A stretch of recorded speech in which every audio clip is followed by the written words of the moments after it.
മലയാളത്തിൽ നിന്നും ഇടവേളെടുക്കാനുണ്ടായ സാഹചര്യത്തെക്കുറിച്ചും പിന്നീടുള്ള തിരിച്ചുവരവിനെക്കുറിച്ചും നടൻ ജയറാം.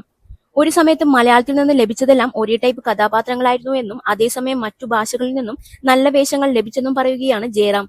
രേഖാമേനോന് നൽകിയ അഭിമുഖത്തിലാണ് ജയറാം മനസ്സ് തുറന്നത്. ഒരേ ടൈപ്പ് കഥാപാത്രങ്ങൾ തന്നെയാണെങ്കിൽ കുറച്ചുനാൾ മലയാളം ചെയ്യണ്ട, ഒരു ഇടവേള എടുക്കാമെന്ന് തീരുമാനിച്ചു. ചോദിച്ചപ്പോൾ ഇവരെല്ലാം നല്ലതാണെന്ന് പറയുകയും ചെയ്തു.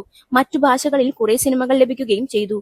മലയാളത്തിൽ നല്ല സിനിമകൾ ലഭിക്കാനായി കാത്തിരിക്കുകയായിരുന്നു. കുറെ കഥകളൊക്കെ കേട്ടിരുന്നു. ഒന്നിലും ഒരു സ്പാർക്ക് തോന്നിയില്ല.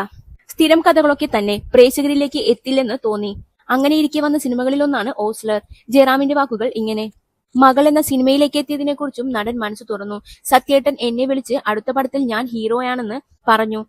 സത്യേട്ടന്റെ ഒരു വിളി വരുമെന്ന് ഞാൻ വിചാരിച്ചിരുന്നില്ല. സത്യേട്ടനോട് 1 മിനിറ്റ് എന്ന് പറഞ്ഞ് ഞാൻ പൂജാമുറിയിലേക്ക് ഓടുകയായിരുന്നു.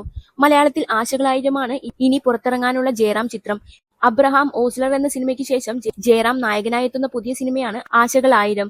കാളിദാസ് ജയറാമും സിനിമയിൽ ഒരു പ്രധാന വേഷത്തിൽ എത്തുന്നുണ്ട്. ഒരു വടക്കൻ സെൽഫി, സത്യം പറഞ്ഞാൽ വിശ്വസിക്കുവോ എന്നീ സിനിമകൾ ഒരുക്കിയ ജി പ്രജിത്താണ് സിനിമ സംവിധാനം ചെയ്യുന്നത്. 2018 എന്ന ഇൻഡസ്ട്രി ഹിറ്റ് സിനിമയ്ക്ക് ശേഷം ജൂഡ് ആന്റണി ജോസഫ് തിരക്കഥയൊരുക്കുന്ന സിനിമയാണിത്. ചിത്രത്തിന്റെ ക്രിയേറ്റീവ് ഡയറക്ടറും ജൂഡ് ആന്റണി തന്നെയാണ്. ജൂഡിനൊപ്പം അരവിന്ദ് രാജേന്ദ്രനും സിനിമയുടെ തിരക്കഥയിൽ പങ്കാളിയാണ്. ആശാ ശരത്തും നടൻ കൃഷ്ണകുമാറിന്റെ മകളുമായ ഇഷാനി കൃഷ്ണകുമാറുമാണ് സിനിമയിലെ മറ്റു താരങ്ങൾ. ശ്രീ ഗോകുലം മൂവീസിന്റെ ബാനറിൽ ഗോകുലം ഗോപാലനാണ് സിനിമ നിർമ്മിക്കുന്നത്. തുടരുമെന്ന സിനിമയ്ക്കായി ക്യാമറ ചലിപ്പിച്ച ഷാജി കുമാറാണ് ഈ സിനിമയുടെയും ഛായാഗ്രഹണം. ജയറാമും മകൻ കാളിദാസ് ജയറാമും 22 വർഷങ്ങൾക്ക് ശേഷം ഒരുമിച്ച് അഭിനയിക്കുന്ന സിനിമയാണിത്.